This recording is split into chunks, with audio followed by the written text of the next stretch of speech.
Alhamdulillahil karimil wahhab, hazimil ahzab, wa munsil sahab, wa mursilil habbab, wa munazzilil kitab fi hawaditha mukhtalifatil asbab. Wa salawatu rabbi wa salamuhu alaihi wa ala sairil anbiya'i wal mursalin wa alihi kullihim wa sairis salihin, amma ba'd. Yang sama-sama kita hormati Ustadz Awaluddin sebagai direktur dari Akademi Dakwah Indonesia, kemudian Ustadz Syafrianto sebagai wakil direktur kita, dan seluruh dosen-dosen serta mahasiswa dan mahasiswi yang mudah-mudahan dilancarkan Allah dalam proses menuntut ilmu sehingga menjadi duat atau da'i yang membawa kedamaian untuk seluruh alam. Kemudian salawat berangkaikan salam malah senantiasa kita doakan kepada Allah agar senantiasa dicurahkannya kepada junjungan umat Islam sedunia, yakninya Nabi besar Muhammad sallallahu alaihi wasallam, dengan mengucapkan Allahumma salli ala Muhammad wa ala ali Muhammad. Jadi mungkin sedikit tambahan adik-adik mahasiswa-mahasiswi yang dimuliakan Allah. Jadi Ustadz kuliah dulu di Yaman, tapi tahun ketiga pulang ke Indonesia. Karena waktu itu ada perang di Yaman, jadi belum selesai menamatkan S1. Nah, jadi masih tersisa pendidikan, jadi tidak Ustadz lanjutkan, jadi belum bergelar LC. Jadi kalau status alhamdulillah sudah menikah, mudah-mudahan mahasiswa-mahasiswi dalam menuntut ilmu juga disegerakan untuk menikah. Karena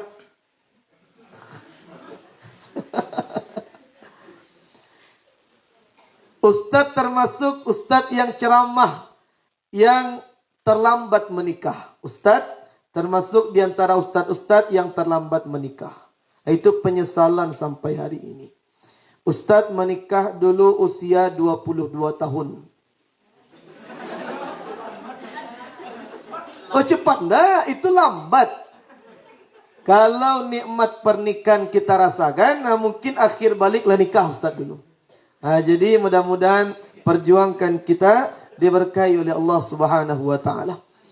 Jadi sebelum kita lanjutkan materi mungkin tentang share-share masalah dakwah, Ustaz ingin bertanya dulu karena ini masih dalam momentum bulan tahun baru Hijriah, kemudian terdapat bulan-bulan di dalamnya. Ustaz punya pertanyaan. Siapa yang bisa menjawab, Ustadz berikan hadiah. Mau tahu pertanyaan dulu atau hadiah dulu? Hadiah dulu. Oke, biar semangat, hadiah dulu. Yang bisa menjawab, Ustadz berikan reward 1 juta. Kita bagi-bagi hadiah gini, Ustadz. Yang bisa menjawab 1 juta. Pertanyaan mudah. Demi Allah mudah. Jadi Ustadz kemari ingin berbagi. Jadi yang bisa menjawab silakan angkat tangan. Pertanyaan. Pertanyaan. Dalam kalender Hijriah, tahun baru Islam, ada berapa bulan? 12. Inna iddatasy syuhuri 'indallah 12 syahran fi kitabillah. Jumlah bilangan bulan yang terdapat dalam tahun Islam, identitas umat Islam yang diakui oleh Allah 12. Pertanyaan, siapa yang bisa menyebutkan mulai dari bulan yang pertama, bulan hari ini, sampai bulan yang paling akhir, Zulhijjah?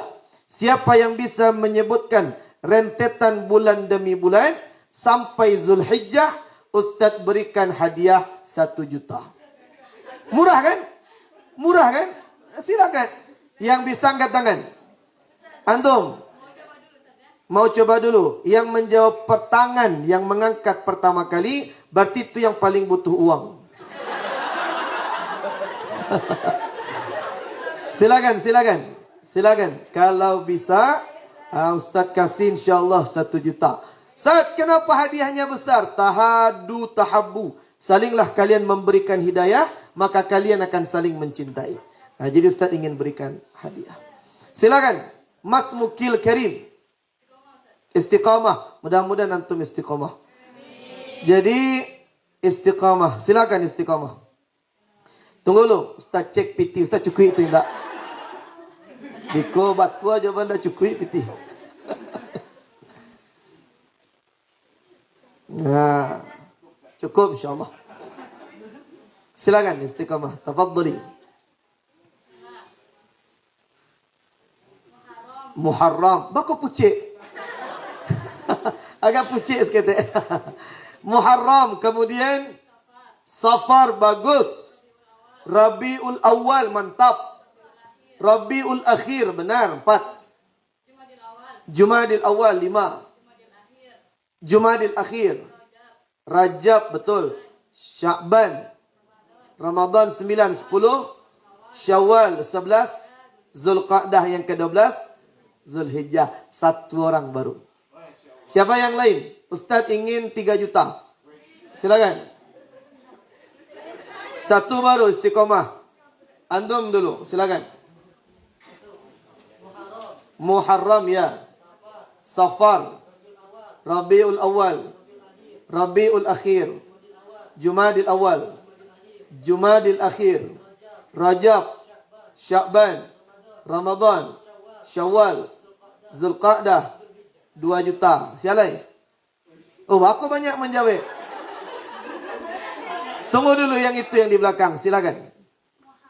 Muharram, Safar, Rabiul Awal, Rabiul Akhir, Jumadil Awal, Jumadil Akhir, Rajab, Sya'ban, Ramadan, Syawal, Zulqa'dah, PT Ustaz kan kini nak cukui untuk 3 juta. Kan nak cukui 3 juta. Biko kirim nomor rekening ke Ustaz. Biko Ustaz calik-calik nanti. Dicalik-calik. Ustaz dicalik-calik atau dikirim dicalik-calik? Bako nak dikirim 3 juta Ustaz? Masih salah. Masih salah. Belum benar. Masih salah. Masih salah. Belum benar. Masih salah. Masih salah. Kalau benar Ustaz sampaikan benar. Kalau salah harus kita luruskan itu salah. Ustaz jawab. Bulan yang pertama apa? Muharram. Bukan yang paling pertama. Masehi ya. Kalau Masehi itu Januari. Yang pertama dalam bulan Hijriah. Bulan Al-Muharram. Yang pertama, Ustaz, itu kan bedanya hanya sedikit Ustaz. Itu bedanya jauh adik-adik.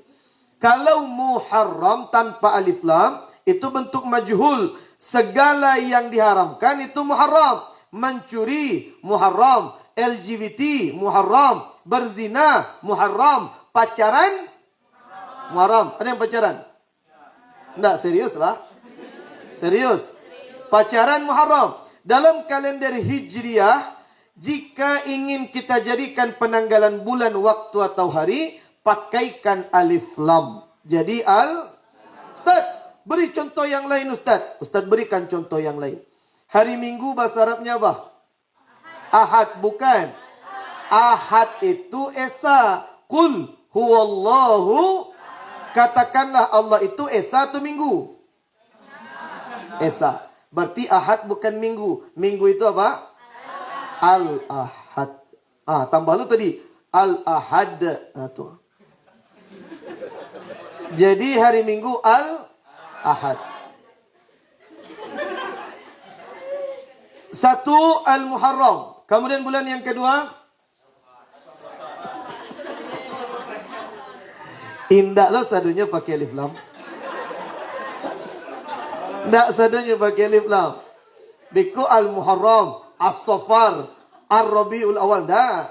Yang pakai alif lam hanya Al-Muharram. Al-Muharram. Kemudian yang kedua, Safar. Yang ketiga, Rabiul Awal. Bagus. Yang keempat, Rabiul Akhir. Yang kelima, Jumadal Ula.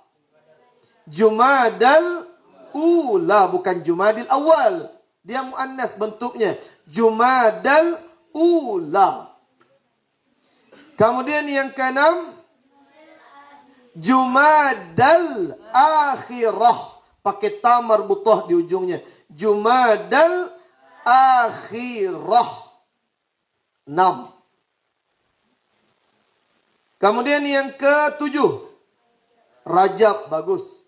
Yang ke-8, Sya'ban. Yang ke-9, Ramadan. Yang ke-10, Syawal. Yang ke-11, Zulqa'dah atau Zulqi'dah boleh. Zulqa'dah yang masyhur.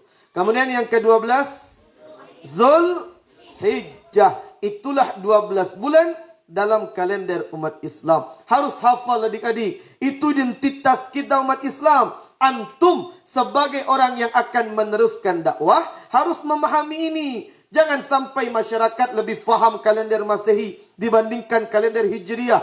Ini identitas umat Islam. Ustaz, jadi intinya apa Ustaz? Selamat PT Ustaz.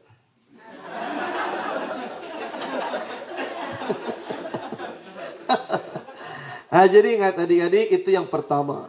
Jadi dalam kalender Hijriah, langkah yang harus kita lakukan. Ustaz, dosa saya di masa lalu banyak Ustaz. Ingin hijrah sesuai kalender Hijriah. Dimulai dari hijrahnya Nabi Muhammad. Apa yang harus saya lakukan? Yang pertama, tinggalkan seluruh yang diharamkan oleh Allah. Makanya kalender Hijriah dimulai dari bulan yang pertama, Al-Muharram. Karena untuk memulai langkah hijrah kita, tinggalkan seluruh yang diharamkan oleh Allah. Apapun bentuk yang diharamkan Allah. Bahkan hati-hati, antum sebagai pelopor dakwah harus memberikan ketauladanan yang baik kepada umat.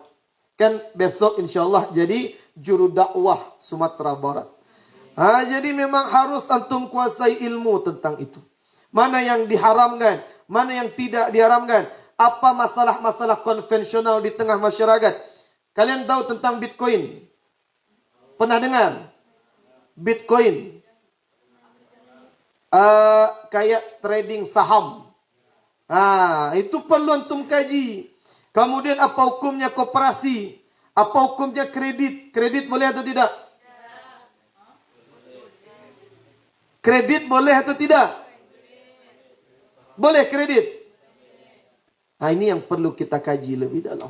Jadi antum kalau ingin terjun ke masyarakat, yang pertama sampaikan ke masyarakat mana yang dihalalkan oleh Allah dan mana yang diharamkan oleh Allah. Kredit itu yang banyak terjadi. Kredit itu halal. Hukum asal dari muamalah boleh. Al-aslu fil muamalati al-ibahah. Hukum asal dari sistem muamalah adalah halal. Tapi ingat, ada kredit yang halal dan ada kredit yang haram. Inilah yang perlu antum kaji. Contoh. Antum, siapa nama antum? Lupa Ustaz. Jerry ya? Jerry. Kemudian antum siapa yang di nomor 2 baris? Ya. Hamida. Jerry dan Hamida. Jerry sebagai pihak yang membeli rumah. Jadi si Jerry membeli rumah. Mida sebagai tukang jual rumah atau developer. Kemudian Jerry membeli rumah ke Mida. Mida, Ana dapat kabar anti jual rumah. Oh iya, berapa satu unit rumah? Satu unit rumah saya jual 300 juta kata Mida. Kemudian Jerry cuman punya tabungan 50 juta. Diberikan 50 juta sebagai DP, uang muka. Kemudian sisanya berarti berapa? 250. Dicicil kepada Midah setiap bulan. Tapi sayang, Midah tidak mau. Karena developer manapun di dunia butuh uang cash. Beliau tidak mau kredit dengan beliau. Nah, bagaimana caranya?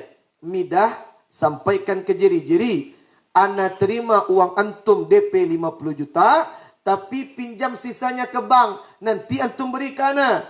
Datang Jerry ke bank. Kebetulan Ustaz kerja di bank. Assalamualaikum, waalaikumsalam. Ustaz, tidak usah panggil Ustaz kerja di bank. Pak, yo, pinjam pitih, bara, 250 juta. Syarat-syarat berkas-berkasnya. Kemudian disurvei oleh bank, cair uang 250 juta. Kemudian dapat uang 250 juta, si Jerry diantarkan ke tempat Midah. Pertanyaan Midah, rumah sudah lunas atau belum?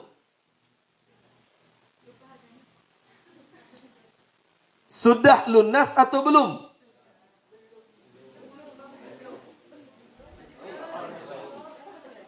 Rumah Jomidah lah lunas atau alun?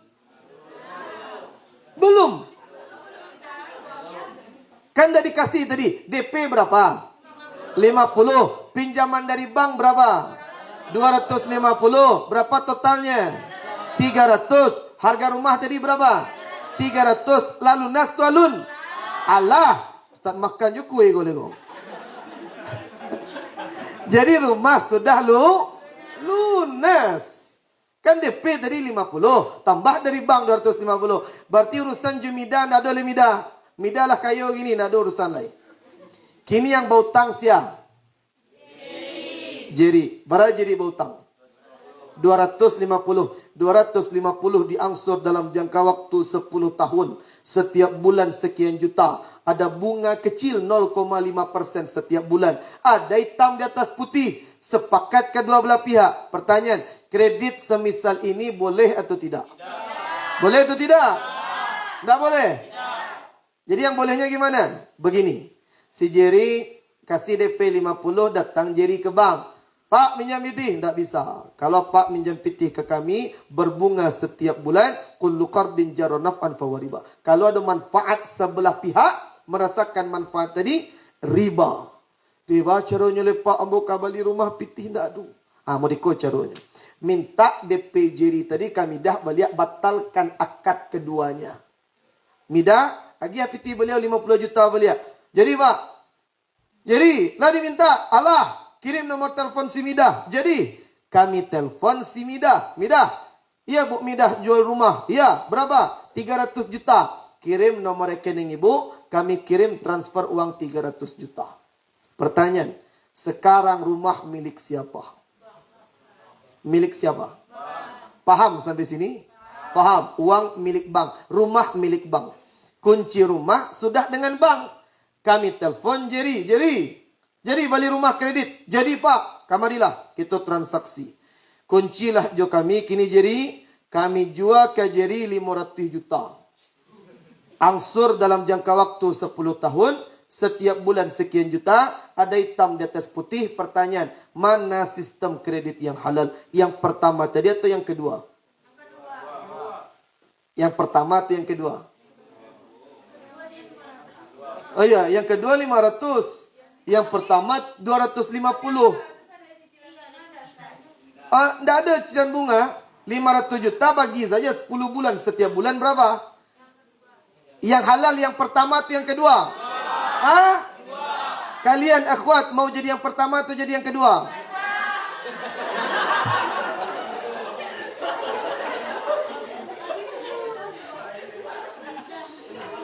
Siapa yang paling kaya yang kedua tadi? Jadi yang halal yang kedua. Kenapa yang kedua? Akadnya beda. Kalau akad yang pertama, akadnya qard, pinjaman. Jerry pinjam uang 250 juta. Ada bunga setiap bulan. Setelah 10 tahun, yang dikembalikan pas 250 atau lebih? Pasti lebih. Kelebihan itulah yang riba. Sedangkan akad yang kedua, sistemnya murabahah, jual beli. Bank membeli dengan modal 300 juta, dijual 500. Ambil untung 200. Boleh atau tidak? Boleh jual beli mengambil untung. Itu kredit yang halal. Nah, jadi ingat adik-adik, antum yang jadi pelopor dakwah, sampaikan ke masyarakat mana transaksi yang halal dan mana transaksi yang haram. Begitupun nanti dengan koperasi. Kemudian hukum BPJS apa? Kemudian hukum menanam saham. Kemudian main forex. Ada tentang transaksi konvensional. Kalian harus memahami. Faham adik-adik? Jadi kalau sebagai pelopor dakwah, harus menambah ilmu. Kalian catat dulu. Kiat-kiat menjadi da'i yang diterima masyarakat. Yang pertama.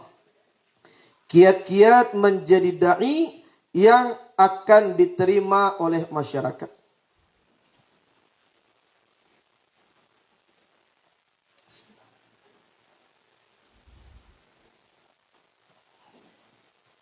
Kiat-kiat menjadi da'i yang diterima masyarakat. Yang pertama, harus memiliki adab yang baik. Bukan ilmu dulu, tapi adab yang baik. Harus memiliki adab yang baik.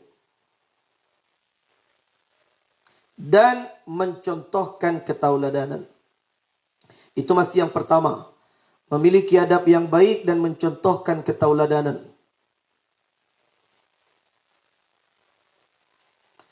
Sudah? Harus memiliki adab yang baik dan memberikan contoh ketauladanan. Mohon maaf adik-adik, kadang ada ustaz ceramah pentingnya ke masjid ini membaca Quran. Ustaz tadi saja kamu saji jarang. Rajinlah baca Quran, ini macam apa dari saja. Jarang baca Quran. Jadi memberikan sesuatu kepada umat harus dicontohkan terlebih dahulu. Itu pun koreksi untuk kita. Ustaz pun kadang-kadang HP. Kadang baca Quran lah sampai di rumah malam, langan tua, takaluk saja lah. Baca Quran bilo, harus kita memanage itu. Makanya kalau seandainya kita menjadi da'i, harus memberikan ketauladanan. Makanya dalam ayat kabura maqtan indallahi antaqulu, kadang banyak orang yang mengerjakan tidak sesuai yang dia kerjakan. Mengajak orang rajin tapi dia tidak mengerjakan. Ajak orang ke masjid tapi dia tidak ke masjid. Ajak orang meninggalkan. Ustaz pernah mendengar kajian salah seorang ustaz tinggalkan riba. Wow, berapi-api. Rupanya kata bininya jamaah majlis talim ustaz, otonya kredit. Tinggalkan riba tapi otonya kredit jobang. Apa caranya? Harus kita berikan contoh terbaik, adab, akhlak dan ketauladanan. Faham adik-adik? Biar dakwah kita tidak menjadi fitnah untuk umat. Kadang banyak fitnah para dai. Ustaz serupa itu menghalau awak mereka. Jadi banyak fitnah bermunculan. Kemudian yang kedua, harus memiliki ilmu dan wawasan. Harus memiliki ilmu dan wawasan. Ini penting adik-adik. Harus memiliki ilmu dan wawasan yang baik.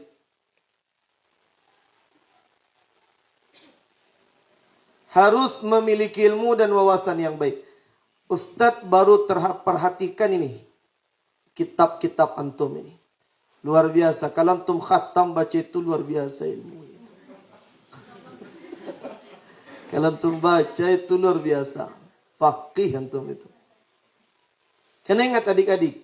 Nanti kan kalian mau terjun ke masyarakat. Jadi bisa ditanya ke Ustaz Syafrianto, Ustaz Awaluddin, Ustaz Ahmad Hamidi. Tanyalah, di masyarakat itu yang paling dibutuhkan itu ilmu yang bersilabus. Ilmu yang jelas pembahasan yang bisa diamalkan. Makanya Ustaz sampaikan sejak kini, antum kalau berdakwah, sampaikanlah yang bersilabus. Jangan yang sekedar tematik. Hari ko kajiannya tentang iko. Minggu biswa kajian babi dalalai. Minggu cele kajian tentang iko. Jadi nak mengarah ke satu ilmu. Disiplin ilmu. Contoh, minggu ini kajian tentang fikih taharah. Minggu besok cara berwudu. Minggu besok cara mandi wajib. Mandi besok. Kajian besok tentang rukun-rukun solat. Itu perlu kalian kaji sejak hari ini. Rajin-rajin membaca. Orang yang pulang dari Timur Tengah belum tentu dipakai jamaah. Orang yang alumni Indonesia belum tentu ditolak jamaah. Banyak ustaz-ustaz yang LC dari Timur Tengah. Tapi dari segi disiplin ilmu, penyampaian kurang menarik. Ada yang dari negeri, tapi kajian beliau dicintai banyak orang. Jadi harus kalian pelajari. Tata bahasa yang baik, itu yang ketiga. Harus memiliki pemahaman yang baik terhadap masyarakat. Harus memiliki pemahaman yang baik terhadap masyarakat. Jadi kalau seandainya kalian dakwah di suatu tempat, harus dicek bagaimana kondisi masyarakat di sana. Jadi tidak bisa pukul rata. Nahkum alal jami'. Tidak bisa. Harus kita baca bagaimana keadaan situasi masyarakat tempat yang akan kita dakwahi. Adik-adik sekarang tutup buku, lihat ke Ustaz sebentar. Ini penting.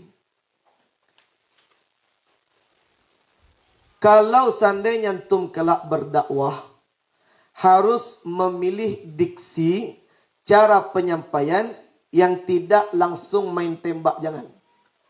Kecuali dalam beberapa urusan silakan. Tapi kalau urusan yang sedikit harus berhati-hati, antum harus berhati-hati. Contoh, di sini ada orang yang tinggal di kampung pisang, Ampek Kotong. Ada kampungnya di kampung pisang. Tidak ada. Jadi jamaah di sana cerita ke Ustaz. Ustaz, tahun lalu Ustaz, ada Ustaz yang ceramah kemari. Ustaz tu tegas, bagus. Tapi fikih dakwah beliau kurang memahami situasi kondisi masyarakat. Di situ tuh kan banyak orang-orang yang memburu babi, mairi anjing.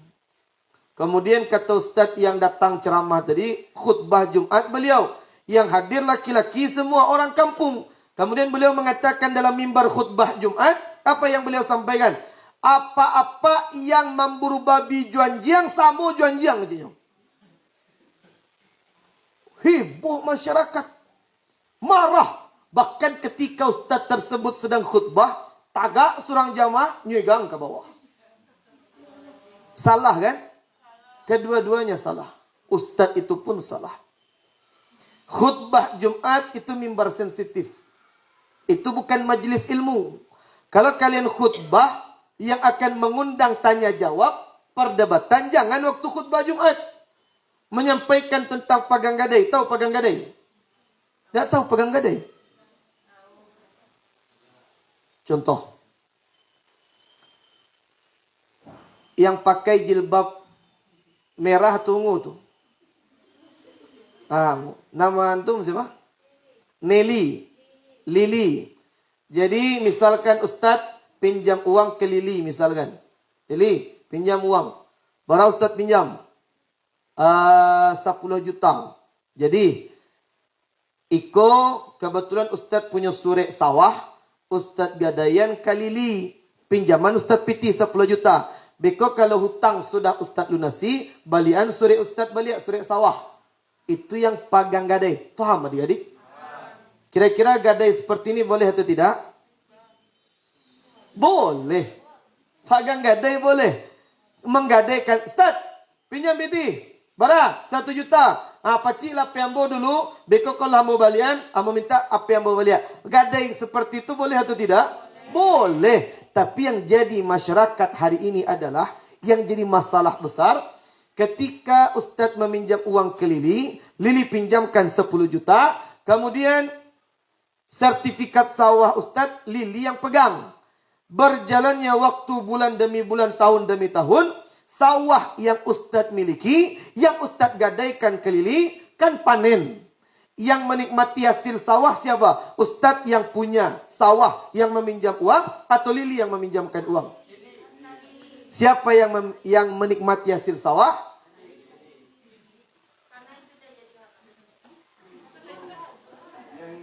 Punya Lili atau punya Ustaz? Yang menikmati hasil Lili atau Ustaz? Yang menikmati hasilnya Lili atau Kak Lili?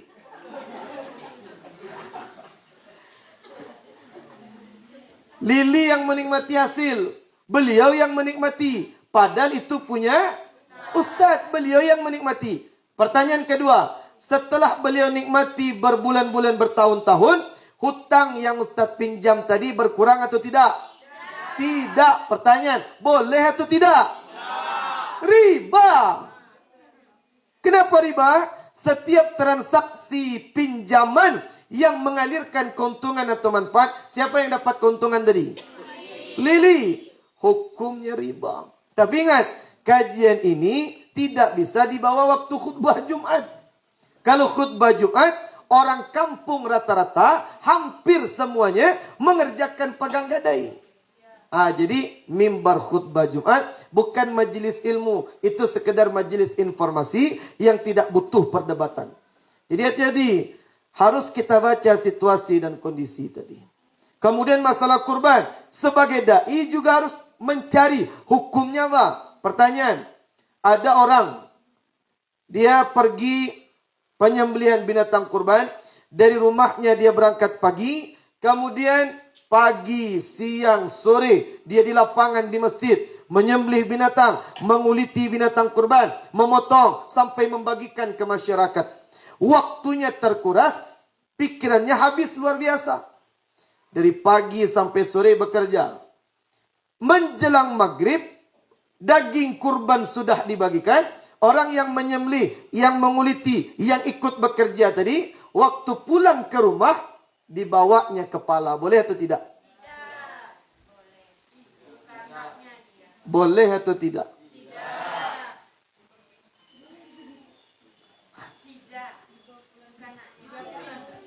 Iya, nyo karajo, nyo sembelih binatang. Kemudian waktu nyo pulang, nyo bawa kapalo. Boleh atau tidak?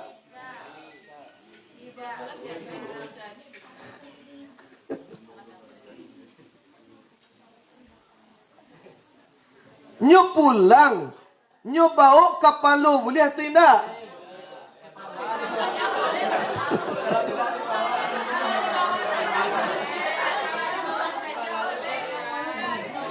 Boleh atau tidak? Kalau kapalo Jawi nyo bawa pulang? Tidak boleh. Tidak boleh bagian dari kurban itu dibawa pulang. Jadi inilah yang perlu kita kaji untuk menambah wawasan kepada umat. Jadi adik-adik ni yang ikhwan, yang laki-laki, kalau kelak antum berdakwah harus mengikuti atau membawakan kajian-kajian yang bersilabus. Kalau kajian-kajian misalkan antum tafsir, senang membaca tafsir. Pertemuan perdana surah ini, bulan besok, minggu besok surah yang kedua, atau ada disiplin keilmuannya hadis. Pertemuan perdana hadis arba'in, hadis yang pertama. Pertemuan kedua hadis yang kedua. Itu harus berkelanjutan. Dengan berkelanjutan tadi, jamaah masyarakat terikat dengan kita.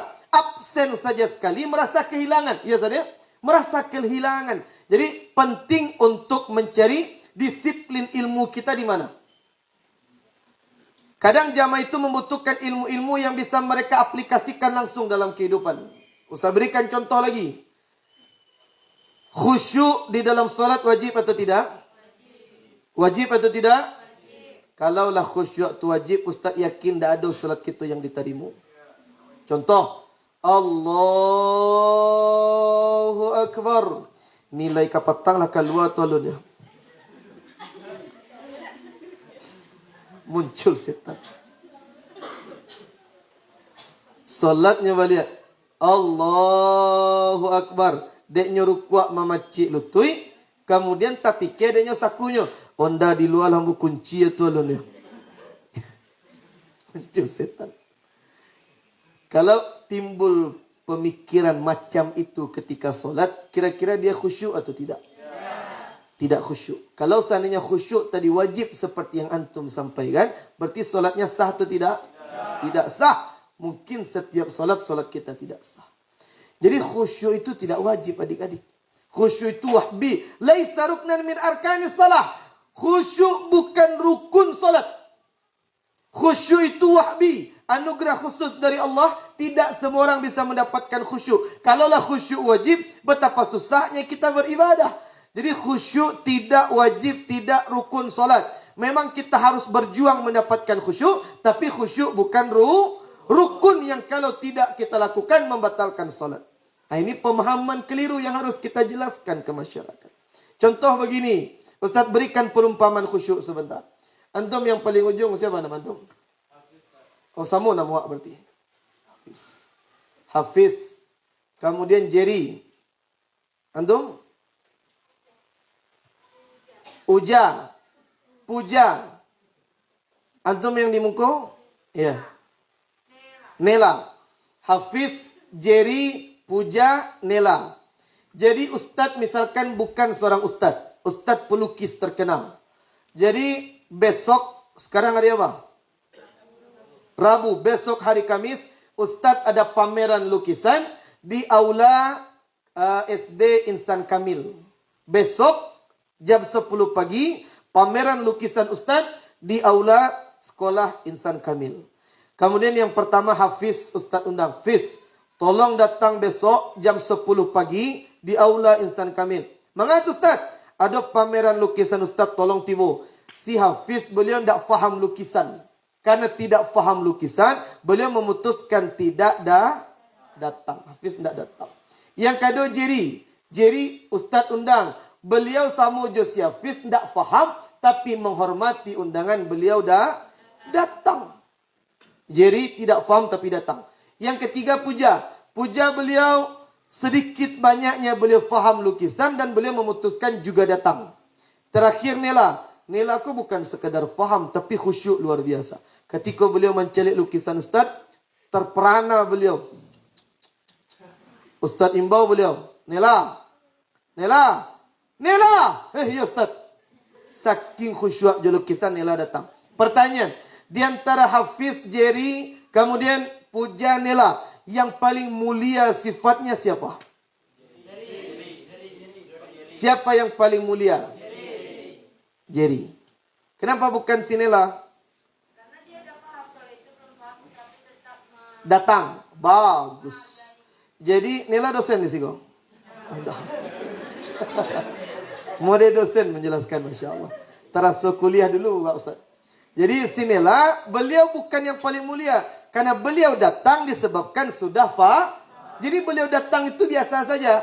Nah, siapa yang paling mulia? Jadi beliau tidak faham, tapi menghormati undangan beliau datang. Itu yang sifat luar biasa. Tidak faham tentang lukisan, tapi datang untuk menghargai. Nah, itu yang mulia. Pertanyaan kedua, kalau yang paling mulia sifatnya adalah Jerry, pertanyaan kedua, yang paling cilako perangainya siapa?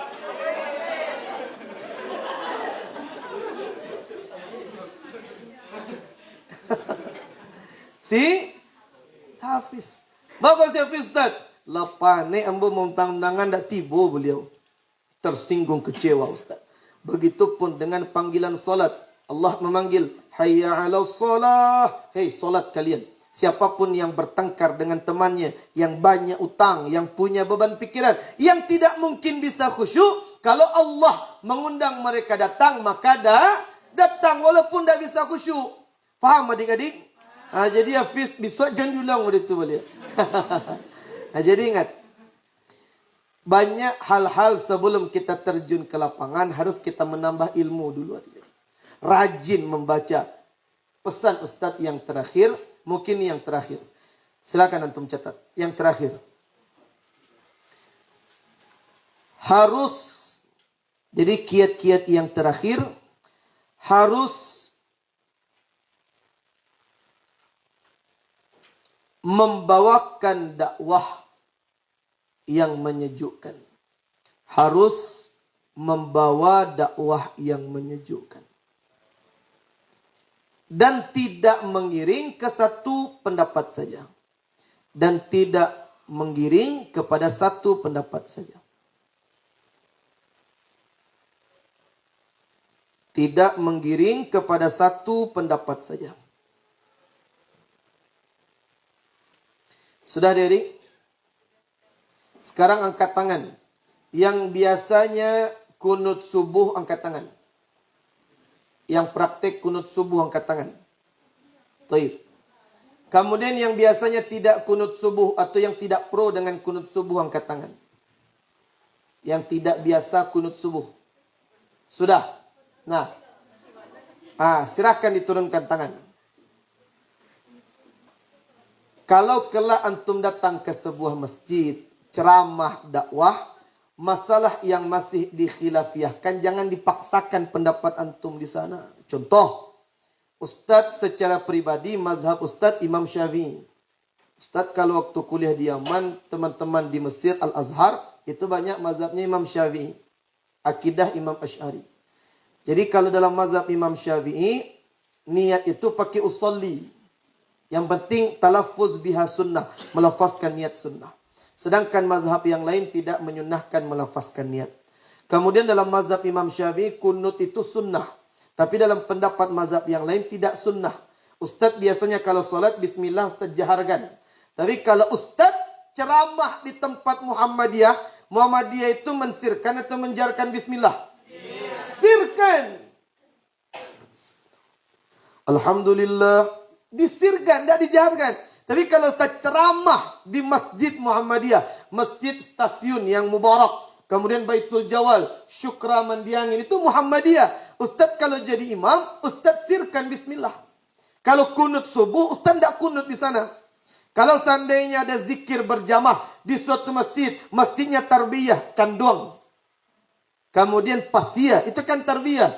Tarbiyah itu syafi'itulain. Setelah solat zikir bersama-sama, doa bersama-sama. Kalau Ustaz jadi imam sana, Ustaz pimpin doa. Tapi kalau di Muhammadiyah atau maaf cakap di masjid yang notabene banyak salafi, Ustaz di sana enggak memimpin zikir dan doa berjamaah. Itu yang kita baca. Jangan dipaksakan. Antum tidak kunut subuh, ceramah antum di tempat yang kunut. Pak, kunut enggak boleh, bid'ah.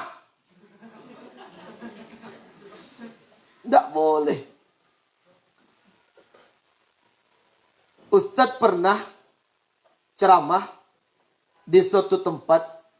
Kemudian Ustaz pertama datang, disambut dengan pengurus masjid, anak muda yang baru hijrah. Kemudian waktu Ustaz masuk, Ustaz mengadahkan tangan, salaman. Tapi yang dia lihat pertama kali bukan mata Ustaz, tapi sarawa Ustaz. Cingkrang atau tidak? Itu yang dicelek pertama kali. Bukan itu. Masalah khilafiyah tidak usah dipermasalahkan. Yang cingkrang, silahkan. Yang di atas mata kaki, silahkan. Yang di bawah mata kaki pun boleh. Yang tidak boleh, yang tidak masarawa. Ada pemuda, ada pemuda NU, pemuda Muhammadiyah. Dulu pemuda NU dengan pemuda Muhammadiyah berdebat.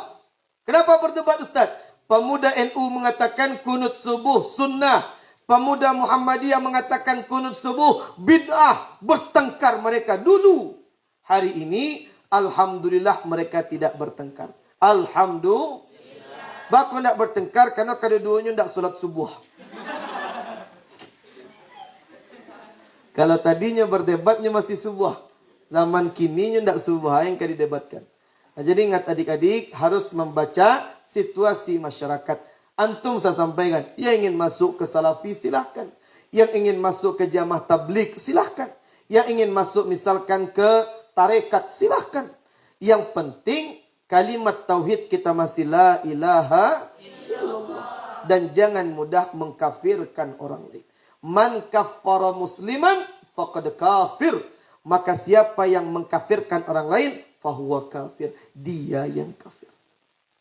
Jadi berikan dakwah yang rahmatan lil alamin, dakwah yang tidak memihak kepada salah satu kelompok, kaji ilmu dalam-dalam, pelajari banyak disiplin ilmu. Ustaz doakan mudah-mudahan yang ikhwan dan yang akhwat menjadi dai penyejuk di kalangan umat dan memiliki basic keilmuan yang memadai sehingga umat bisa kita atur menjadi umat yang bermanfaat dan umat yang diridhai Allah Subhanahu wa taala.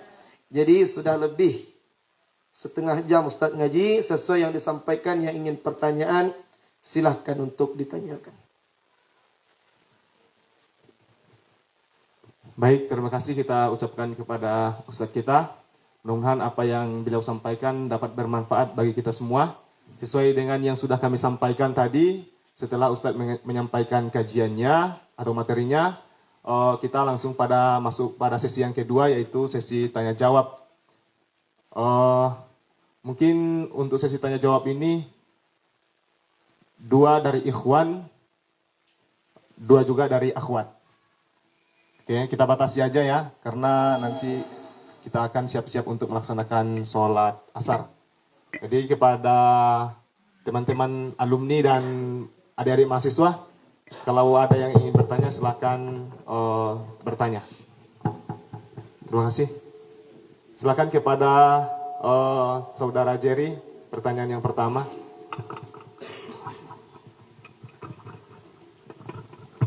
Umum Ustaz pertanyaannya.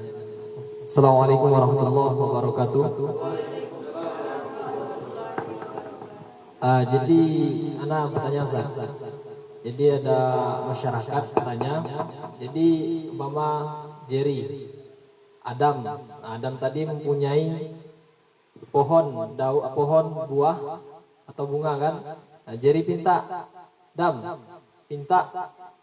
daun buah apel umpama untuk obat. Nah, tahu-tahu mati tanamannya tadi.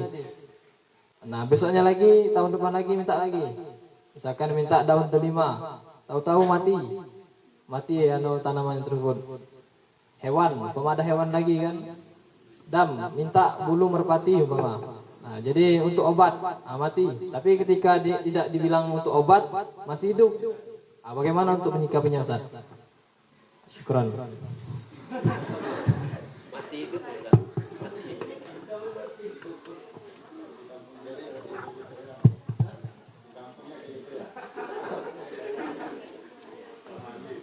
Satyo diminta untuk B, mati ya. Mati. Kalau ndak untuk B, ndak mati ya. Ndak tahu Ustaz. Ndak Ustaz, serius Ustaz ndak tahu. Kalau berbau khurafat lebih baik ditinggalkan. Kalau Ustaz pribadi ndak tahu. Itu kejadian apa semacam itu? Dukun. Perdukunan. Orang tak minta obat. Obat. Tanaman untuk obat. Beda-beda orang. Ustaz pribadi tidak tahu. Untuk menyikapi. Baru dengar Ustaz. Menyikapinya bagaimana Ustaz? Menyikapinya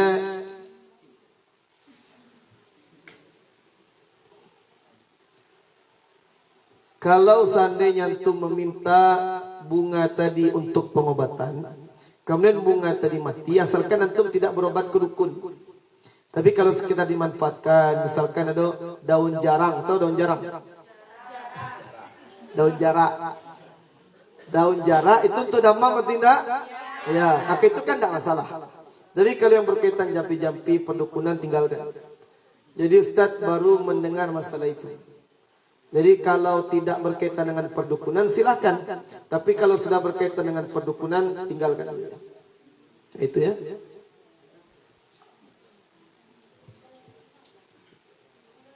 Oke, untuk selanjutnya siapa namanya? Datang. Hah? Tatang.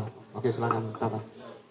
Bismillahirrahmanirrahim. Perkenalkan, nama saya Tatang Zukriyadi. Saya berasal dari Riau. Nah Ustaz, ini saya ingin bertanya. Tadi Ustaz ada menjelaskan masalah jamaah tabligh kan Ustaz. Nah itu kan jamaah tabligh itu ada namanya keluar furuj IPB Ustaz. India, Pakistan, Bangladesh. Nah padahal di dalam rukun Islam itu ada namanya haji Ustaz. Nah itu dia tidak mengerjakan haji tetapi melakukan IPB. Gimana tuh Ustaz hukumnya? Kalau masalah jamaah tabligh, jamaah tabligh tidak dikategorikan kepada firqah sesat. Jamaah tabligh itu pergi ke Pakistan, pergi ke India, pergi ke Bangladesh untuk tugas dakwah bagi mereka. Jadi kalau seandainya mereka tidak datang ke Mekah, umrah atau haji, itu terserah mereka. Kalau mereka mengingkari haji tidak wajib, itu baru salah. Tapi kalau mereka tidak datang, hanya tidak datang, tidak salah. Kalau seandainya jamaah tabligh itu salah, di Makkah mayoritas pengunjung yang ziarah ke sana itu jamaah tabligh dari Pakistan, India. Jadi mereka ke Pakistan itu mungkin untuk menambah ilmu saja. Karena di sana itu maulana banyak. Untuk mengkaji ilmu banyak. Memang ada hal yang kita berbeda pendapat, tapi banyak sesuatu yang kita bersama dalam hal dakwah. Jadi mereka ke khuruj itu untuk dakwah. Dan yang kedua adik-adik, perlu Ustaz sampaikan. Ustaz dakwah ke pelosok. Tanya Ustaz Awaluddin, Ustaz Syafrianto. Di daerah yang tidak terjamah oleh dakwah kita, Ustaz baru ke sana. Bahkan saking memprihatinkan, solat sunnah fajar setelah azan atau sebelum azan?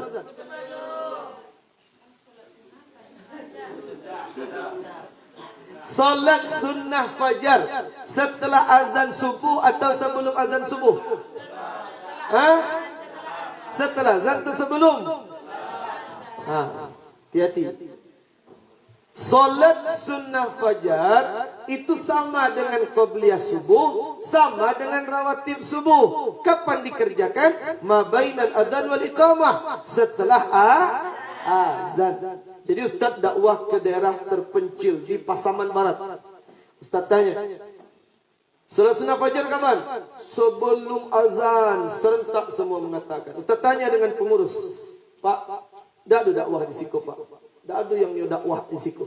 Tapi satu kelompok yang mau berdakwah di sini, jamaah tabligh. Kinali. Antum di mana? Oh, Jumading.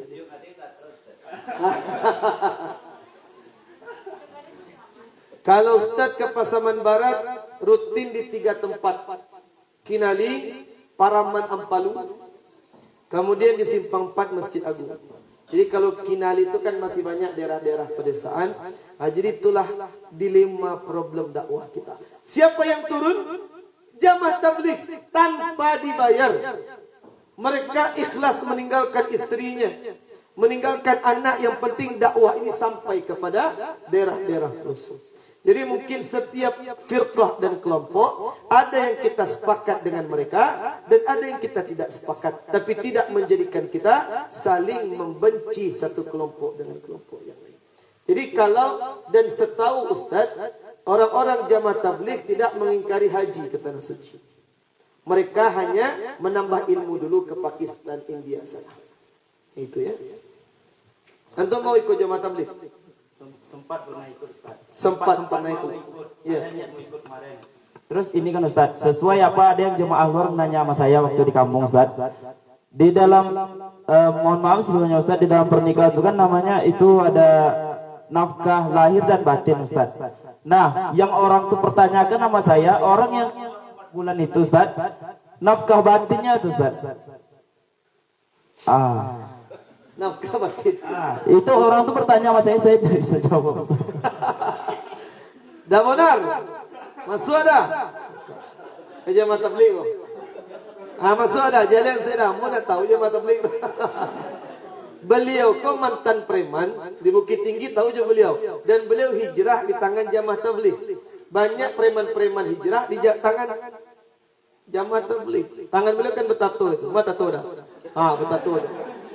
Hijrah beliau. Jawablah dah, mau nak tahu je. Tanya ke beliau. Assalamualaikum. Siang kata jodoh itu. Apa pertanyaannya? Pertanyaan itu Pak, tentang nafkah batin. Nafkah batin. Iya, nah Pak. Ini sesuai pertanyaan sama saya Pak. Yang jamaah tabligh siapa? Aduh, keluarga jamaah tabligh. Enggak, bukan. Tapi Tidak ada keluarga Ustaz. Pak. Orang. Hah? Melihat orang lain. Iya, di tempat saya itu kan banyak jemaah tabligh. Nah, saya sempat bergabung dengan orang itu juga. Ada juga yang masalah gunjingan, istrinya ditinggal gitu ya. Enggak ditinggalin nafkah. Ini saya jelasin. Insyaallah. Nah, jadi ada namanya itu qurud fi sabilillah. Ada 3 hari, ada 40 hari, ada 4 bulan. Nah, bahkan ada yang setahun. Keluarnya ada yang di kota, terus ada yang di luar kota, ada yang di pedesaan, ada yang di luar negeri, macam-macam. Itu pun tergantung orang yang mau keluar. Contoh, misalnya antum, saya Amir markas, saya yang ngatur orang mau keluar kemana gitu. Antum mau keluar, mau ikut. Jadi saya nanya, antum siap keluar? Apa saya tanya? Siap keluar? Siap. Mau kemana rute? Itu saya yang nentuin. Saya gabungin sama jamaah yang lain. Kemana rute? Contoh, rutenya ke Malala, kampung saya misalnya kan. Saya tanya lagi, antum punya istri? Punya misalnya kan. Anak berapa orang? 2 misalnya kan. Udah siap untuk keluar di jalan Allah? Udah siap kurut 3 hari? Oh enggak, saya mau kurut 4 bulan. Udah siap? Udah misalnya kan. Udah ditinggalin nafkah. Namanya kalau di tabligh itu tafakur. Tafakur udah siap belum? Jadi lantaran antum baru tobat misalnya nih, biasanya tuh mabuk-mabukan ini segala macam kan, tapi dapat hidayah kan, mau belajar ke MBA malu anak-anak semua, ya nak, betul nggak? Jadi kemana mau belajar? Gabung sama kami pagi-pagi belajar, ada dakwah, ada ini segala macam ya kan. Nah jadi antum tuh gabung sama kami, sama yang dewasa-dewasa, ada yang hampir mati besok ada juga, bahkan yang pincang-pincang keluar ada juga. Ya, sana. Nah, jadi saya tanyain, tafakur berapa? Misalnya, oh udah 100, nah, Ustaz, 100 misalnya kan? Oh 100, oke siap. Udah ditinggalin sama istrinya, udah. Berapa tinggal? 500, cukup untuk 40 hari. Cukup, misalnya kan? Misalnya cukup. Nyata-nyatanya lantaran hati mau tobat, rupanya nggak ninggalin duit. Nggak ninggalin duit sama keluarga, tapi istri antum ikhlas untuk pergi. Lantaran niat mau bertobat, kan bohong tuh sama saya, sama Amir. Rupanya di tengah jalan antum nggak bawa duit pula. Kayak gitu. Jadi lantaran cintanya mau bertobat, bohong jadinya. Jadi sebagian jamaah ada yang seperti itu, dan ada juga yang nggak seperti itu. Yang Gitu. ditambah kata beliau udah nafkah batin. Nafkah batin. Iya. Kan sampai bulan puasa udah. Yo. Jadi nafkah batin gitu ya kan. Ambo pun namanya teh. Terkadang aduh aku baru hijrah tua pengen wak keluar sana. Tapi istri wak ndak lo izin kan. Serius dong. Ya nak mau diajak pai petang kan. Iya. Istri ndak lo izinan dong. Ndak izinan istrinya dong. Ini baru nikah, wanya ndak tahu yang jemaah tabliku. Jadi itu yang bawa lah istri tadi pai dakwah dulu, aduh namanya dakwah ibu-ibu lo kan. Jadi yang keluar aku ndak laki-laki aja dong. Aduh namanya tuh keluar bawa istri lo, aduh lo namanya tuh. Berarti cari istri ditambah istri. Karena dicari istri jadi. Yo itu tergantung istri lo tuh, ya kan? Kalau ikhlas no. Jadi nafkah batin tuh tergantung dari istri awak. Ikhlas lah nyawa baik. Kadang aku dek pengen bertobat sananya tiangnya masing-masing itu. Yang jale Amir dan ulama tidak mengajarkan istilahnya wajib keluar. Aduh dia tuh.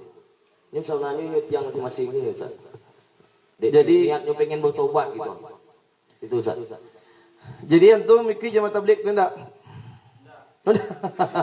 Cuman kalau jemaah tabligh itu ada namanya taklim pagi. Iya itu. Nah saya bergabung di situ. Ya bagus, karena yang dikajikan ilmu juga. Tapi keluar lu dulu dong. Insyaallah. Coba 3 hari dulu. Itu ya. Kapan juga nak kata Ustaz Diri Sulaiman nak kapan juga di kapan ini boleh. Itu ya. Syukran abana. Syukran. Wassalamualaikum warahmatullahi wabarakatuh. Baik, terima kasih kepada Tatang. Dari yang akhwatnya lagi 2 orang.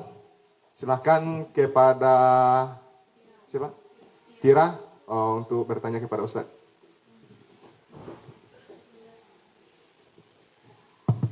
Bismillahirrahmanirrahim. Assalamualaikum warahmatullahi wabarakatuh. Baiklah, perkenalkan nama Ana Tira. Ana akan bertanya kepada Ustadz mengenai hari kiamat. Hari kiamat. Ya. Jadi kan gini Ustadz, bumi ini berevolusi sehingga menyebabkan perbedaan waktu di berbagai belahan bumi. Nah, jadi dikatakan di hadis bahwa kiamat itu terjadi tidak akan terjadi jika tidak hari Jumat. Betul Ustaz? Jadi gimana tuh kalau di bagian bumi A itu masih hari Kamis, bagian bumi B memang sudah hari Jumat, tapi di bagian bumi C sudah hari Sabtu. Gimana tuh Ustaz? Syukron. Afwan.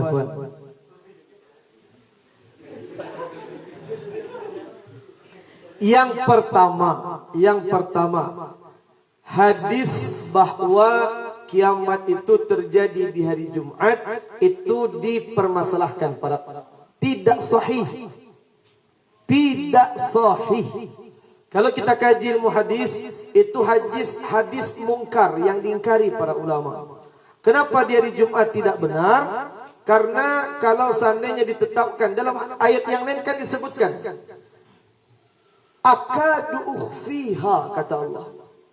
Saking Allah tidak memberitahukan siapapun tentang kapan kiamat, akadu ukhfiha. Allah pun hampir menyembunyikan untuk dirinya sendiri. Saking tidak ada yang tahu kapan hari kiamat. Itu saking Allah ingin mengunci kapan kiamat. Kemudian ditanya ke Nabi Muhammad oleh Jibril, mata sa'ah, kapan hari kiamat? Kan tidak tahu tentang kiamat.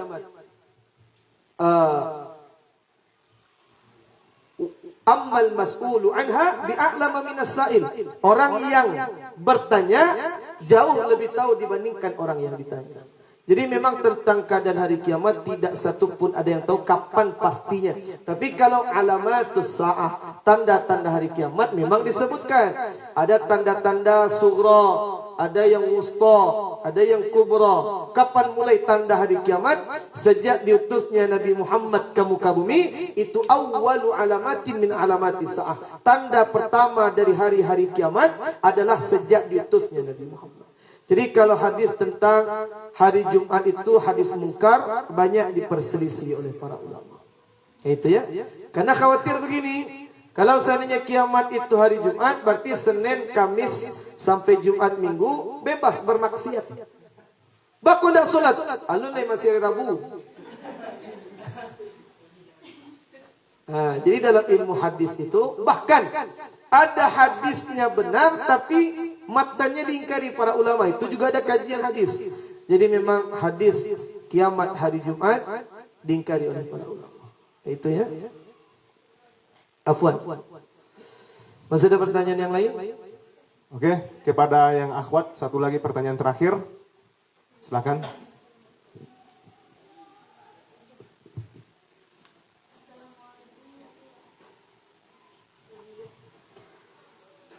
Assalamualaikum warahmatullahi wabarakatuh. Waalaikumsalam warahmatullahi wabarakatuh. Perkenalkan, nama saya Hamidah. Jadi di sini saya mau bertanya, Ustadz, misalnya ada dua kebun. Nah, yang kebun satunya itu ada tanaman seperti kelapa yang condong ke kebun sebelahnya. Lalu buahnya jatuh di kebun tersebut.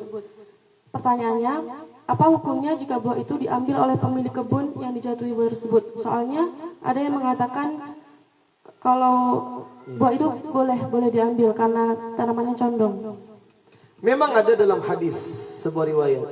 Seorang pemuda datang ke Rasulullah mengatakan, "Ya Rasulullah, saya menanam tanaman, kemudian salah satu rantingnya menjorok ke tempat tetangga." Pertanyaan, "Ya Rasul, ketika bukan jatuh, kalau jatuh beda cerita. Ini condong ke tempat si tetangga. Misalkan Midah menanam mangga, kemudian salah satu ranting mangga tadi condong ke rumah Ustadz samping rumah Midah.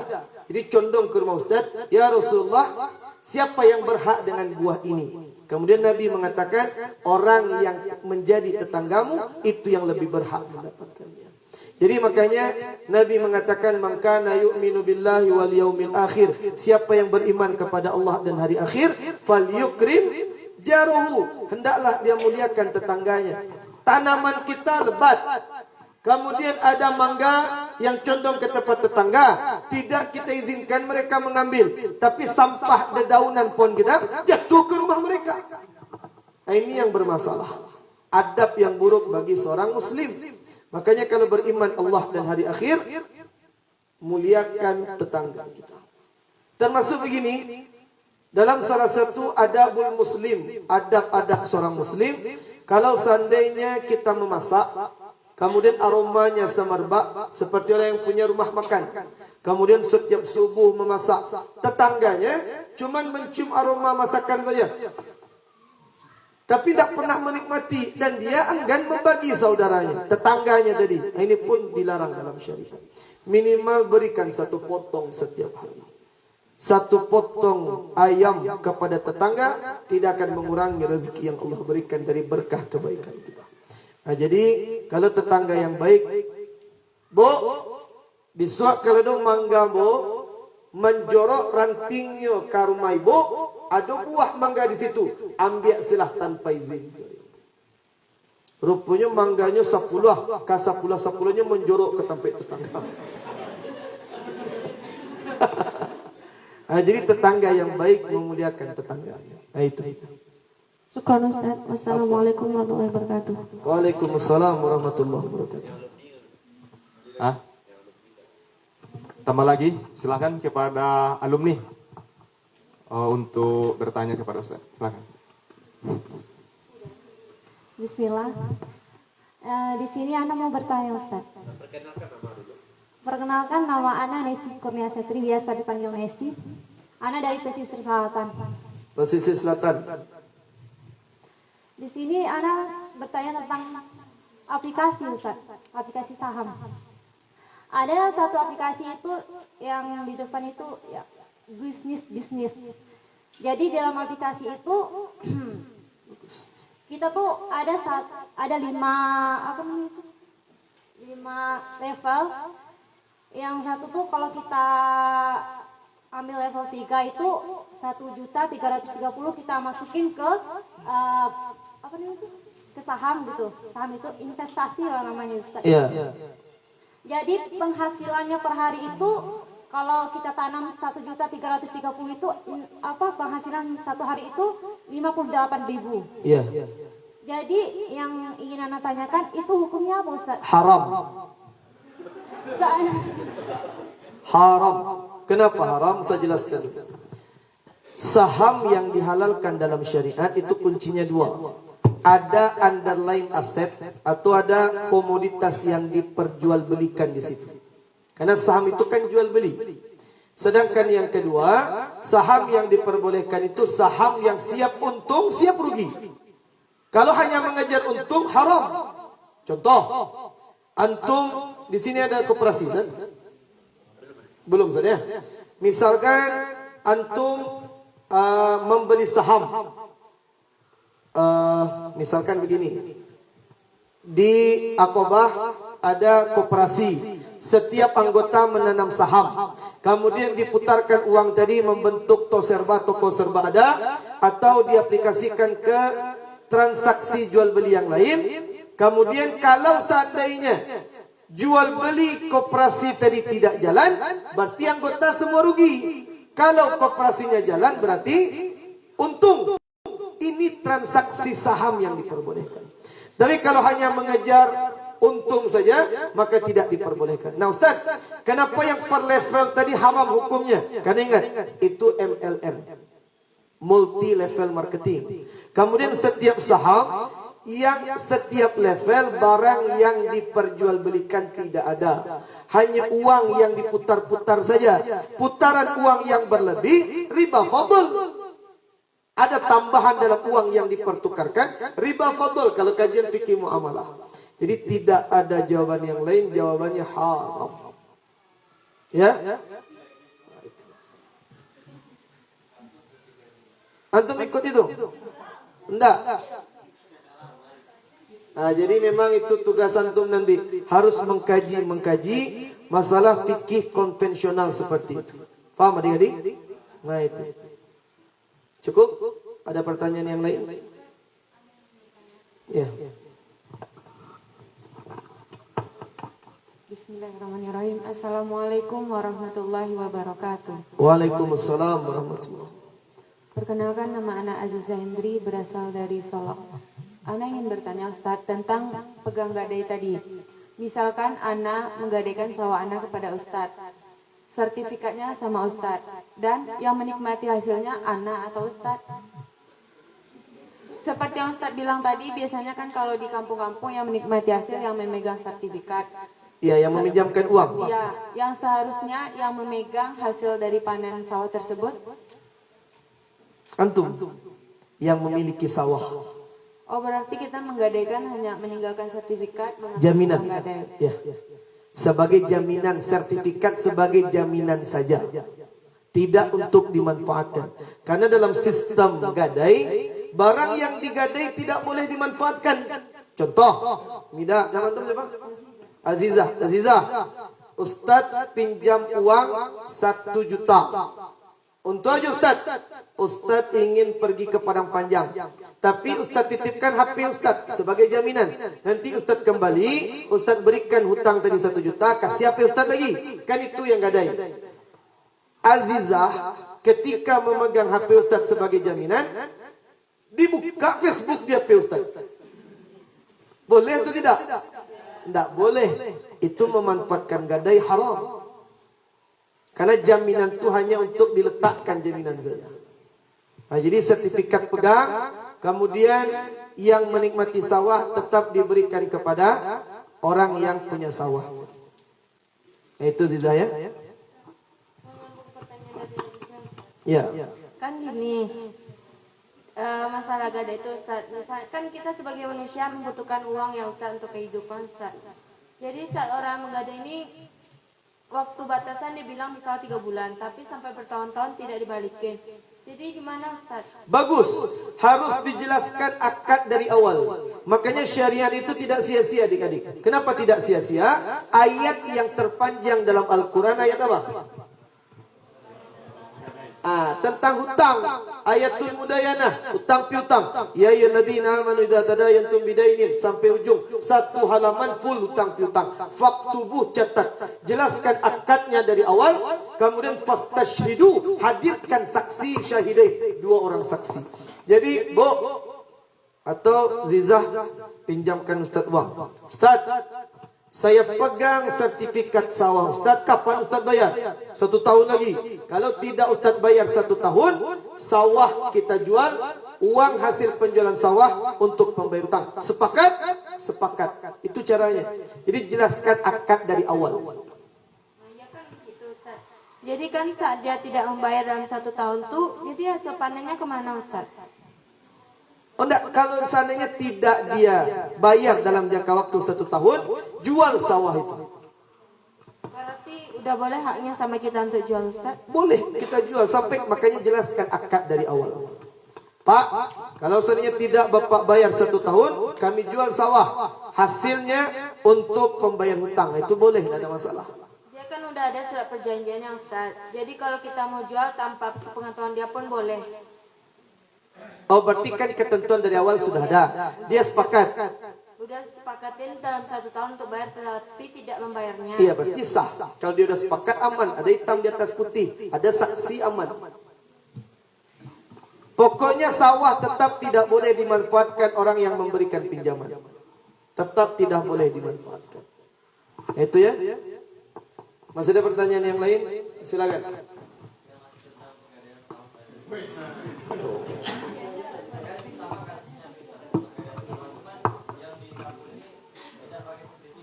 Iya.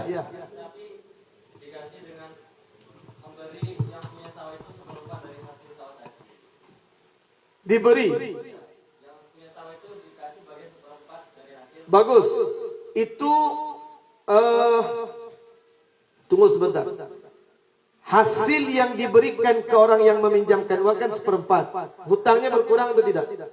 Tidak berkurang. Haram manfaat. Tidak bisa. Itu sama dengan cara yang tadi. Kecuali dia berikan untuk pencicil hutang. Itu boleh. Jadi kalau diberikan setiap panen 1/4, hutang tidak berkurang, berarti kategori manfaat haram. Tidak boleh. Paham ya? Tetap tidak boleh. Berdakwah, sampaikan di kampung itu. Haram. Siapa yang bilang? Ustadz saya. Siapa? Ustadz Hafiz Syadu, calon gubernur Biswa. Nah itu. Masih ada pertanyaan yang lain? Silakan. Bismillah. Nama anak Ustaz. Jadi kemarin tuh asal mana? dari Jawa Timur, Ustaz. Jawa Timur. Iya, dia di Akobah. Kiriman Dewan Dakwah. Kiriman paket. Dikirim, bukan kiriman. Apa Ustaz? Iya. Jadi kemarin tuh sempat ragu, Ustaz. Kan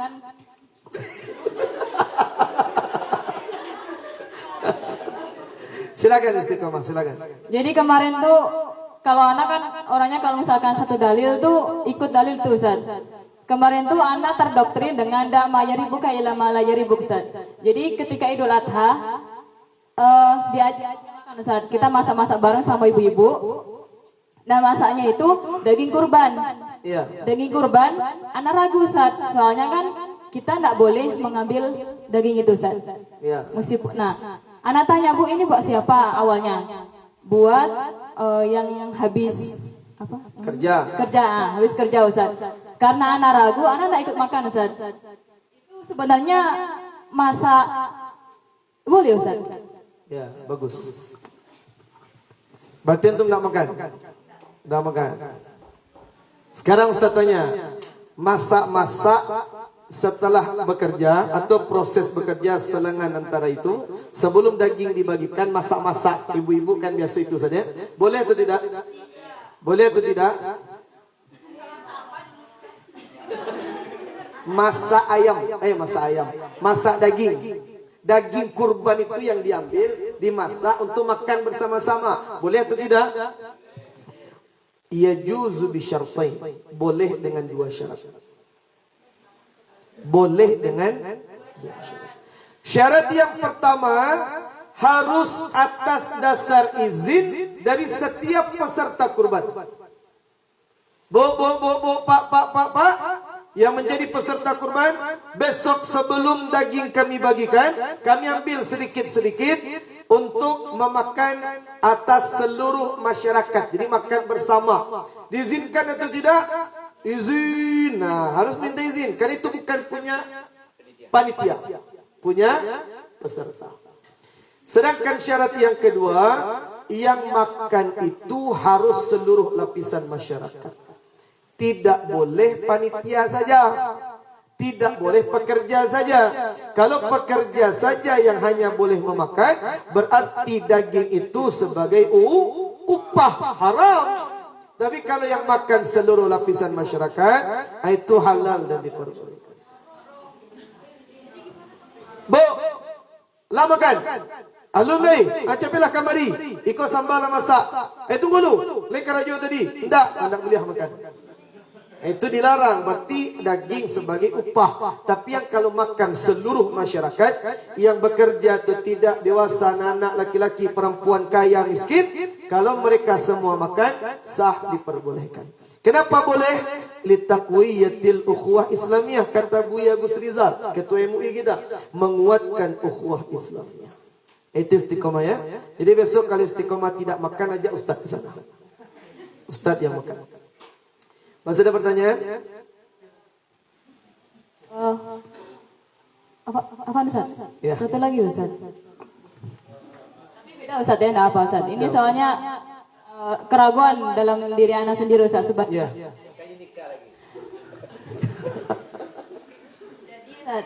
Kan sebelumnya Ustaz kan mazhabnya Syafi'i Ustaz sampai sekarang Ustaz. Insyaallah. Ustaz ikut tahlilan Ustaz? Ustaz? Iya Ustaz. Tahlilan? Iya, maksudnya bukan tahlilan. Emang tahlilan la ilaha illallah terus boleh Ustaz? Maksudnya kayak istighosah, tahlilan, doa bersama kepada orang yang berkabung itu Ustaz. Ya. Al-Fatihah itu Ustaz. Kalau Ustaz diundang, Ustaz datang. Mimpin doa Ustaz? Mimpin doa, kalau Ustaz diminta mimpin doa, Ustaz mimpin doa. Al-Fatihah mengirim Ustaz? Al-Fatihah Ustaz kirim. Baik, cukup bagi anak Ustaz. Terima kasih Ustaz. Ya. Jadi masalah kirim doa, baca yasinan tahu? Orang meninggal dibaca yasinan tahu? Ustaz harus sebutkan dalil tentang itu. Banyak orang-orang yang membid'ahkan mengirim yasin untuk yang meninggal. Saya jelaskan satu hal. Yang pertama, mengirim amal untuk yang meninggal, sepakat ulama memperbolehkan, boleh. Tapi berkumpul-kumpul itu yang ulama beda pendapat. Berkumpul-kumpul satu rumah. Jadi kalau sendiri-sendiri yang mengirim tidak masalah. Nah, Ustaz, bolehkah mengirim yasin yang sudah untuk yang sudah meninggal? Hadisnya ada. Apa hadisnya? Diriwayatkan oleh Sahih Ibnu Hibban. Tahu Ibnu Hibban? Tidak tahu?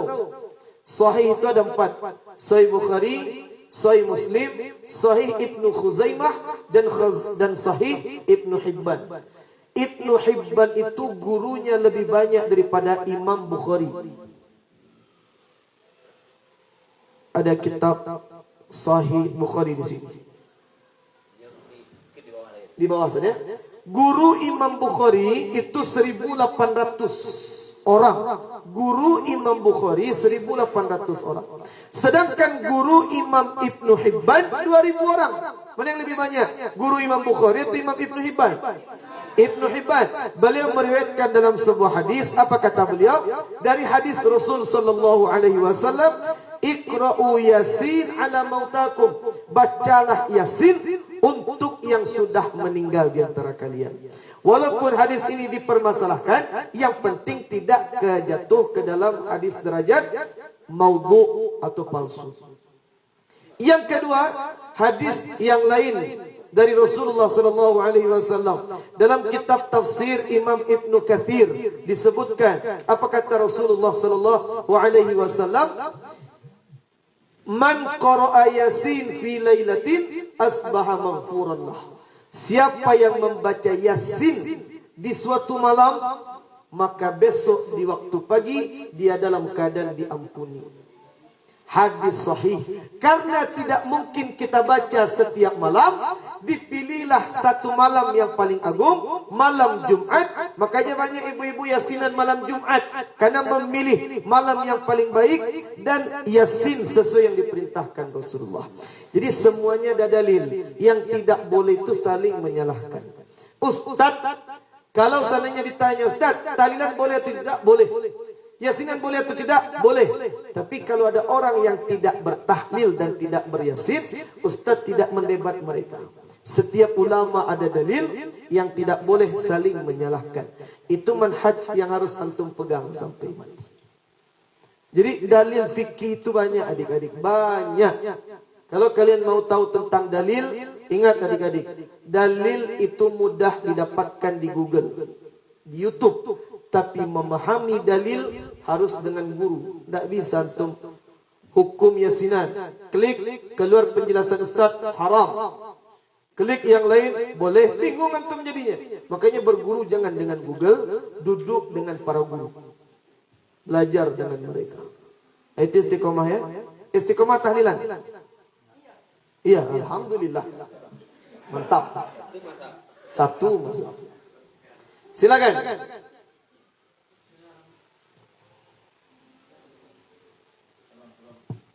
Bismillahirrahmanirrahim. Assalamualaikum warahmatullahi wabarakatuh. Waalaikumsalam warahmatullahi wabarakatuh.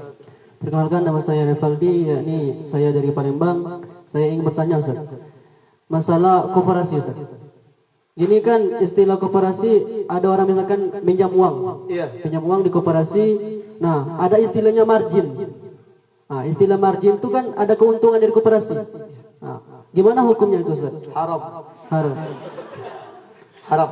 Walaupun dia koperasinya koperasi syariah. Tidak ada, itu bukan syariah. Kalau syariah ada sistemnya. Banyak di Bukit Tinggi koperasi yang sudah kita syariahkan, banyak. Syariah itu caranya begini adik-adik. Pokoknya Ustaz mengerti koperasi yang konvensional itu begini. Antum semua membuat koperasi adi. Kemudian masing-masing orang investasi 2 juta, ya? 2 juta. Berarti total misalkan ada berapa tadi Ustaz? Total semua Ustaz? 50 satu orang saham ditanam 2 juta. Berarti berapa total tabungan koperasi adi? 100 juta. Kemudian ada yang meminjam uang. Katakanlah Ustaz pinjam uang. Nama antum siapa tadi? Reval. Terus bilang ke teman-teman, Ustaz pinjam uang di koperasi adi 10 juta. Nanti Ustaz kembalikan setiap bulan 1 juta. Selama 1 tahun. Berarti berapa yang Ustaz kembalikan? 12 juta. Yang Ustaz pinjam tadi berapa? 10 juta. Berarti margin keuntungan kata Reval tadi berapa? 2 juta. Itu apa namanya? Riba. Ustaz, tapi kan dibagi ke seluruh anggota. Iya. Ma tawallada minal harami fahuwa haram. Sesuatu yang sudah berasal dari yang haram selamanya akan tetap menjadi haram. Mau dibagi ke siapapun haram. Kecuali diberikan ke fakir miskin. Silahkan. Tapi kalau anggota koperasi yang memakan harta tadi, keuntungan margin yang disampaikan tadi, berarti seluruh anggota koperasi adi 50 orang memakan harta haram. Mau tahu Reval cara syariahnya? Ya, Ustaz. Mau tahu? Begini caranya. Ubah akad jangan pinjaman. Contoh, Reval minjam uang ke koperasi. Azizah kan tukang catat, notaris. Saya pinjam uang 3 juta, kata si Reval.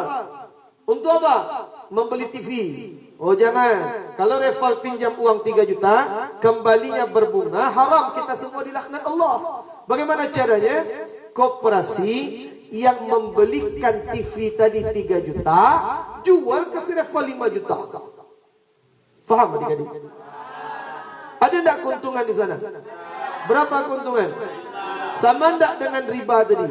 Sama, jumlahnya sama, tapi ini jauh lebih berkah. Bisa dengan cara yang lain, bisa. Buat uang, kumpulkan setiap anggota, investasikan.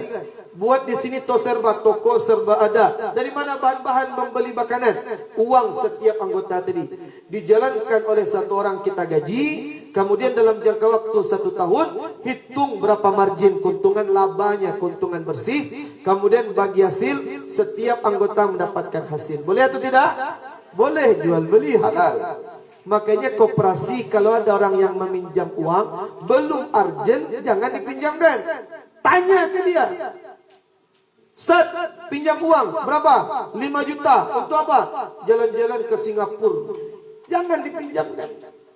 Kalau memang urgent, pinjamkan. Kalau kita pinjamkan jangan berbunga. Mana untungnya? Cari jalan yang lain. Faham adik-adik?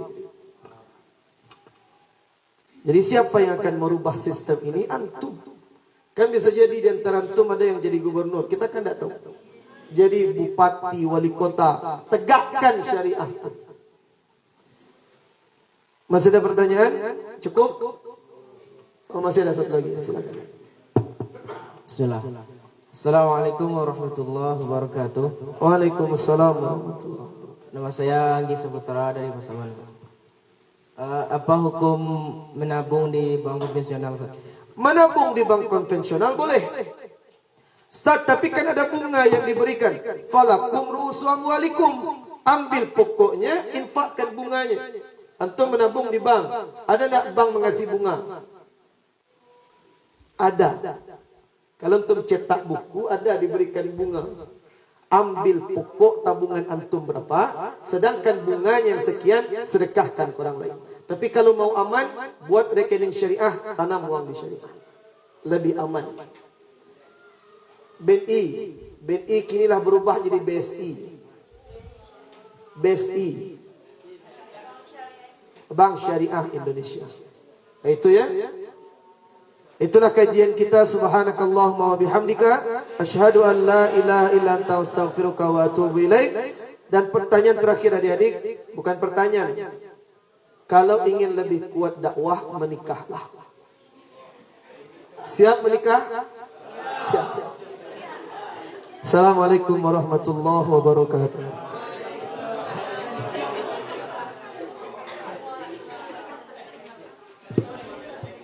Oh, silakan snacknya silakan dicicipi. Lupa tadi mengingatkan tadi. Silakan. Silakan.